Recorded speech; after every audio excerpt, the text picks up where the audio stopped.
Hello everyone, welcome in my inorganic chemistry class. Students, last class में मैंने आपको type of rate of reaction बता दिया था, यानी कि वेलोसिटी ऑफ रिएक्शंस के टाइप्स मैंने आपको बता दिए थे। मैंने आपको बताया था कि किस तरीके से हम एवरेज रेट ऑफ रिएक्शन यानी कि औसत वेग, इनिशियल रेट ऑफ रिएक्शन यानी कि प्रारंभिक वेग, और एक हमने आपको इंस्टेंट रेट ऑफ इंस्टेंटेनियस भी बताया था यानी कि ताक्षणिक वेग, तीनों के बारे में हम आपने बता दिया था। मैं आज फिर से लिख देता हूँ एक बार कि कल की क्लास में मैंने आपको बताया था सबसे पहले औसत वेग यानी कि एवरेज वेलोसिटी। ठीक है बच्चों, एवरेज रेट, एवरेज वेलोसिटी, औसत वेग, जिसका फॉर्मूला मैंने आपको बताया था minus plus del C upon del T, जहाँ पर del C change in concentration था यानी कि सांद्रता में परिवर्तन और उस परिवर्तन में लगा समय। इसको मैंने ग्राफ से भी आपको निकालना सिखा दिया था। उसके बाद सेकंड मैंने आपको बताया था बच्चों ताक्षणिक यानी कि इंस्टेंट, ताक्षणिक जिस क्षण हमें निकालना है उस वक्त यानी कि आर इंस्टेंट। और बच्चों आर इंस्टेंट निकाला जाता है माइन्यूट चेंज इन कंसंट्रेशन, बहुत ही मतलब सांद्रता में बहुत कम परिवर्तन। कब? जब हम समय अंतराल भी बहुत कम लें, यानी कि टाइम इंटरवल dt टाइम पर कंसंट्रेशन में जो चेंज आएगा वो dc आएगा, तो minus plus dc upon dt। और इनको हम बच्चों रिएक्टेंट और प्रोडक्ट से भी निकाल सकते हैं। अगर रिएक्टेंट से निकालना है आर एवरेज तो कैसे निकालते हैं ये मैंने आपको बताया था, minus del concentration of R upon del T. और यहाँ अगर हमें इंस्टेंट निकालना है R instant is equals to minus D R upon D T. ठीक है, इसी तरह हम यहाँ प्रोडक्ट से भी निकाल सकते हैं बच्चों। आर एवरेज प्रोडक्ट से अगर हम निकालें तो प्रोडक्ट के लिए प्लस आता है del P upon del T. और इसी तरह इंस्टेंट अगर निकालना है आर इंस्टेंट तो यहाँ पर आ जाएगा plus D P upon D T. तो बच्चों ये थी ताक्षणिक और औसत। और अगर हम बात करें प्रारंभिक यानी कि इनिशियल वेलोसिटी, तो इनिशियल वेलोसिटी मोस्टली ग्राफ से निकालते हैं। ये भी मैंने आपको लास्ट में जाते जाते बताया था कि जो कंसंट्रेशन यानी कि सांद्रता और टाइम का जो कर्व होता है, टाइम का जो ग्राफ होता है, उसका t इज इक्वल टू 0 पर हमें एक पॉइंट लेना है और उस पॉइंट पर एक टेंजेंट डालना है। और इस टेंजेंट का जो स्लोप आएगा उस स्लोप को ही, उस ढाल को ही हम इनिशियल वेलोसिटी कहते हैं बच्चों। ठीक है ना, तो इस स्लोप को हम इनिशियल वेलोसिटी कहेंगे t इज इक्वल टू 0 पर। तो बच्चों वैसे तो ये फाइंड आउट नहीं की जाती है क्योंकि इनिशियल वेलोसिटी इनिशियल आपको गिवन होती है। अब हम बात कर लेते हैं आगे जो हम आज चैप्टर में पढ़ने वाले हैं, वो है किसी भी रिएक्शन के लिए रेट ऑफ रिएक्शन लिखना, यानी कि रेट ऑफ रिएक्शन और रेट कांस्टेंट के बारे में पढ़ेंगे बच्चों। लेकिन उससे पहले हम किसी भी रिएक्शन के लिए स्टोइकियोमेट्रिक में और रेट ऑफ रिएक्शन में रिलेशन कैसे लिखते हैं। तो रिलेशन बिटवीन स्टोइकियोमेट्रिक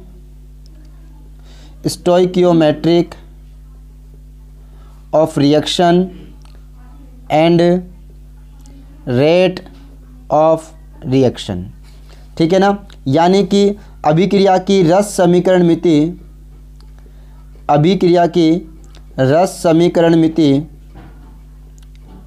तथा अभिक्रिया वेग के मध्य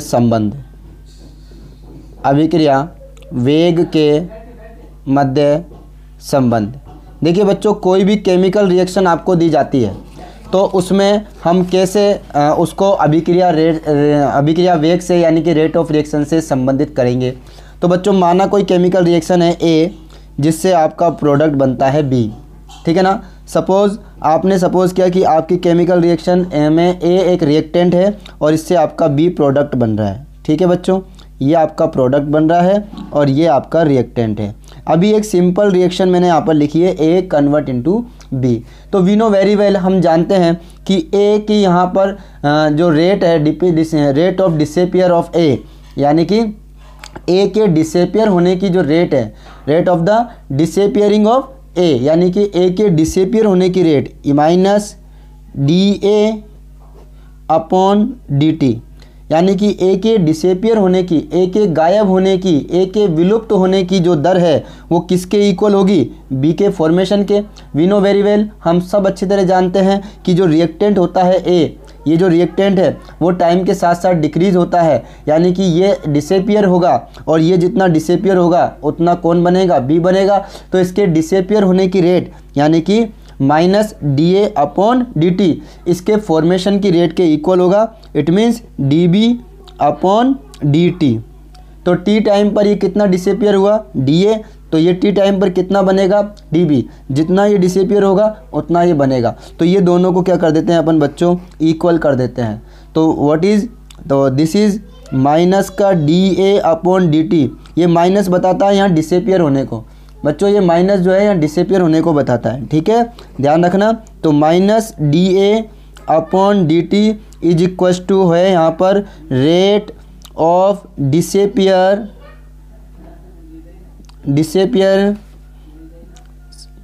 of A, rate of disappearing of A, यानी कि ए के डिसेपियर होने की रेट है आपका माइनस का D A upon D T. Minus इसमें इंक्लूड है बच्चों, माइनस को कभी भी उठा के इधर उधर नहीं ले जाना है।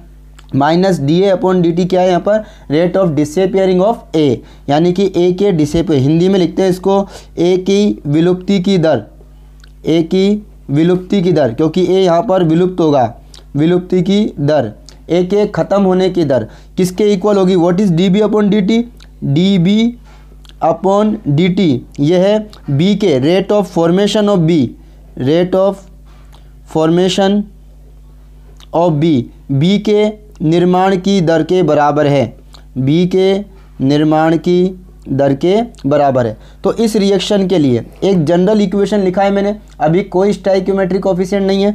मैंने आपको कहा कि ए यहाँ पर टाइम के साथ साथ डिसेपियर होगा, जितना ए डिसेपियर होगा उतना बी यहाँ पर फॉर्मेशन होगा बी का, जितना ए विलुप्त होगा उतना ही बी का यहाँ पर निर्माण होता है। तो बच्चों अगर मैं एक अदर रिएक्शन लूँ, सपोज दैट माना अन्य अभिक्रिया, माना कोई दूसरी अभिक्रिया या कोई अन्य अभिक्रिया, ये लो मैं मान के चलता हूँ कि A plus B is equal to C बन रहा है। अब देखिए इनके बीच में कैसे रिलेशन निकालेंगे, तो यहाँ पर ए भी डिसेपियर होगा, बी भी डिसेपियर होगा, लेकिन सी का फॉर्मेशन होगा, क्योंकि रिएक्टेंट टाइम के साथ डिसेपियर होते हैं और सब एक दूसरे के इक्वल होंगे बच्चों।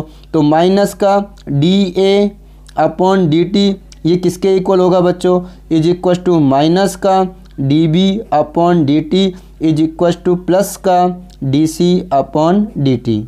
तो यहाँ पर ये ए के डिसेपियर होने की रेट बी के डिसेपियर होने की रेट के इक्वल है और बी के डिसेपियर होने की रेट सी के फॉर्मेशन की रेट के इक्वल है, ठीक है। माइनस का चिन्ह यहाँ पर डिसेपियर को बताता है और प्लस का चिन्ह यहाँ पर फॉर्मेशन को बताता है। तो ये आपस में इनका रिलेशन होगा बच्चों। यहाँ पर कोई स्टाइक्योमेट्रिक कोफिशिएंट नहीं है, इनके आगे कोई रस समीकरण मिति गुणांक नहीं है। रस समीकरण मिति गुणांक का मतलब होता है जो किसी रिएक्शन को बैलेंस करने के लिए नंबर आगे लगाए जाते हैं, वो इनके रस समीकरण मिति गुणांक यानी कि स्टाइक्योमेट्रिक कोफिशिएंट होते हैं। तो मैं एक रिएक्शन और लेता हूँ, माना जैसे मेरे पास है बच्चों A plus 2b is equal to 3c। अब देखिए यहाँ पर मैंने कोई स्टाइक्योमेट्रिक कोफिशिएंट लगा दिए। तो सबसे पहले मैं आपको बताना चाहूँगा कि एक सबसे सिंपल मैं एक रिएक्शन लेता हूँ, इस रिएक्शन को मैं बाद में कराऊँगा बच्चों। इससे पहले मैं एक बिल्कुल ही ईजी, बहुत ही ईजी यहाँ पर लिखने वाला हूँ, ध्यान से देखिए। माना कोई ए वो डिसेपियर हो रहा है और 2b का फॉर्मेशन हो रहा है, इससे हम इसको समझाएंगे। ये सबसे ईजी लिया है मैंने, ठीक है ना, वो एक स्टेप आगे चले गया, इसको देखेंगे पहले। तो ए से बन रहा है 2b, तो ए के डिसेपियर, अब आप इसको गौर से देखिए, जब 1 मोल ए डिसेपियर होता है तो बी के 2 मोल का फॉर्मेशन होता है, यानी कि बी का फॉर्मेशन ए के डिसेपियर होने से डबल है, ए से डबल है। यानी कि मैं कह सकता हूँ कि D A upon D T minus में, ठीक है ना, D A upon D T minus में इसका 2 टाइम्स है D B upon D T. बच्चों अगर समझे हो तो मैं तुम्हें लिख के दिखाता हूँ। जब 1 मोल ए विलुप्त होता है, डिसेपियर होता है, विलुप्त होता है, तो 2 मोल बी का निर्माण होता है। ठीक है, कितने मोल? 2 मोल बी का निर्माण होता है। इट मीन्स इसका 1 मोल विलुप्त हो, जब जितने समय में इसका 1 मोल विलुप्त हो जाएगा उतने समय में इसके 2 मोल बन जाएंगे। इट मीन्स बनने की दर फास्ट है। कितनी फास्ट है? इसकी दुगनी है। यानी कि ए की विलुप्ति की दर की दुगनी, ए की विलुप्ति की दर, ए की विलुप्ति की जो दर है इसकी दुगनी, इसकी दुगनी क्या है? बी के निर्माण की दर है, बी के निर्माण की दर। ठीक है ना, यानी कि रेट ऑफ डिसअपियरिंग ऑफ ए का 2 टाइम्स है। कौन? बी के फॉर्मेशन की रेट। तो मैं ये कह सकता हूँ कि ए के डिसअपियर होने की जो रेट है उसका 2 टाइम्स है आपका, उसका 2 टाइम्स है बच्चों dB/dt। तो अब ये 2 यहाँ मल्टीप्लाई हो रहा है, इधर जाके क्या हो जाएगा? 1 अपॉन में चला जाएगा। तो आपके पास आता है dA/dt is equals to 1/2 dB/dt। तो बच्चों ये रिलेशन यहाँ पर स्टाइकोमेट्री इसका आता है। तो आप गौर से देखिए इसको कि इसका स्टाइकोमेट्री 1 था तो यहाँ 1/1 ही है। ठीक है, इसका स्टाइकोमेट्री 2 है तो वो 1/2 आ गया। इट मीन्स जो भी स्टाइकोमेट्री कोफिशिएंट रस समीकरण मिति गुणांक होते हैं वो उनकी फॉर्मेशन रेट के आगे 1/, में आ जाते हैं। ये आप सीधा सा कॉन्सेप्ट याद रखिए बच्चों। तो अब मैं इसको नीचे वाले को सॉल्व करता हूँ। देखिए ए के डिसअपियर होने की रेट माइनस का dA/dt इज इक्वस टू, अब बी के भी डिसअपियर होने की रेट होगी लेकिन उसके आगे क्या आ जाएगा? -1/2 dB/dt। बिकॉज जो भी स्टाइकोमेट्रिक कोफिशिएंट आगे लगे होते हैं वो 1/, में चले जाते हैं उनके आगे। ये ध्यान रखेंगे आप। अगर ये रिलेशन पता है तो आप इजीली कोई भी बड़े से बड़ा क्वेश्चन सोल्व कर सकते हो। इसी तरह यहाँ 1/3 ये प्लस में आएगा dC/dt। तो बच्चों मैं आपको बता दूं आपकी जानकारी के लिए, ये माइनस केवल इस बात को इंडिकेट करते हैं कि ए यहाँ डिसअपियर हो रहा है, यहाँ बी डिसअपियर हो रहा है और सी का फॉर्मेशन हो रहा है। इसलिए इन माइनस प्लस को कहीं भी उठा के नहीं ले जाना है। आपके जो नंबर्स हैं 1/2 ये उठकर जा सकते हैं। ठीक है बच्चों, तो ये आपके ए के डिसअपियर होने की रेट है, ये आपके बी के डिसअपियर होने की रेट है। दिस इज़ ओनली, ये जो नंबर हैं ये कहीं भी जा सकते हैं उठ के, और ये आपके सी के फॉर्मेशन की रेट है। ओके, और इनके जो स्टाइकोमेट्री होते हैं रिएक्शन के वो आगे इनके 1/, में चले जाते हैं। तो ऐसे ही बच्चों आपको क्वेश्चन दिया जा सकता है एग्ज़ाम में, किसी की भी फॉर्मेशन की रेट और किसी की भी डिसअपियर की रेट आपको गिवन हो सकती है और आपको दूसरे की निकालनी पड़ सकती है। तो थोड़ा ध्यान देंगे अच्छी तरीके से। फिर से एक क्वेश्चन करते हैं, ठीक है ना। माना कोई रिएक्शन है जैसे कि 2x + y is equals to z। ये कोई रिएक्शन है, इसके लिए आपको दे रखी है, आपको देख रखिए rate of formation of z is 2 × 10⁻³ mole litre inverse second inverse. Then find out the rate of disappearing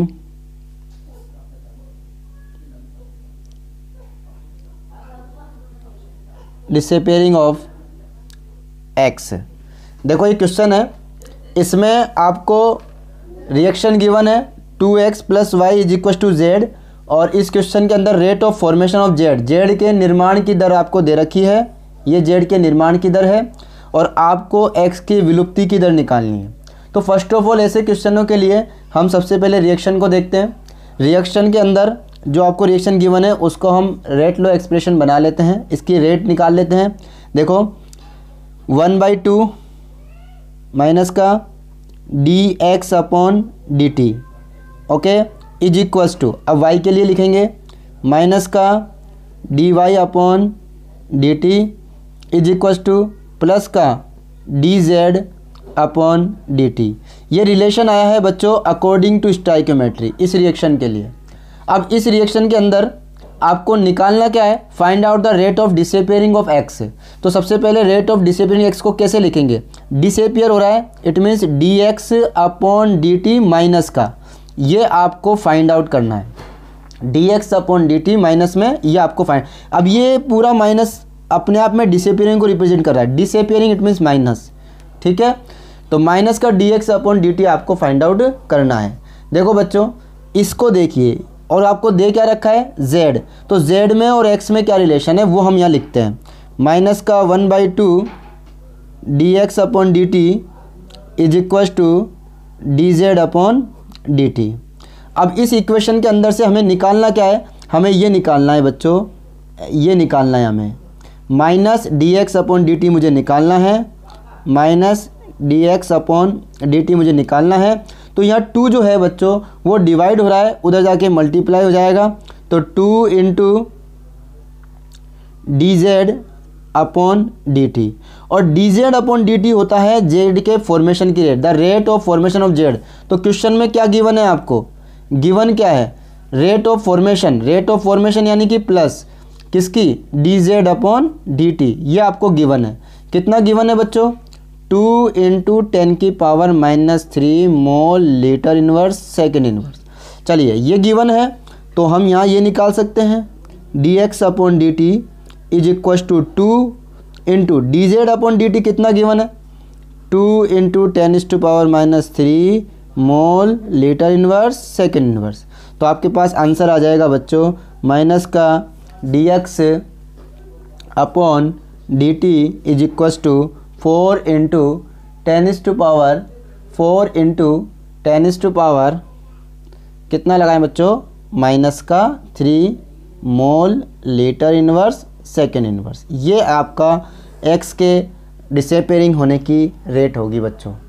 तो इस तरीके से आप इजीली किसी भी क्वेश्चन को सॉल्व कर सकते हो अगर आपको स्टोइकियोमेट्रिक रिलेशन पता है तो जनरल इक्वेशन के लिए आपको कोई सी भी केमिकल इक्वेशन दे दी जाए, आप उसका स्टोइकियोमेट्रिक कोफिशिएंट से और रेट से रिलेशन सेट कर सकते हो। तो एक क्वेश्चन और है बच्चों, जैसे मैं एक रिएक्शन दूं N2 + 3H2 is equal to 2NH3।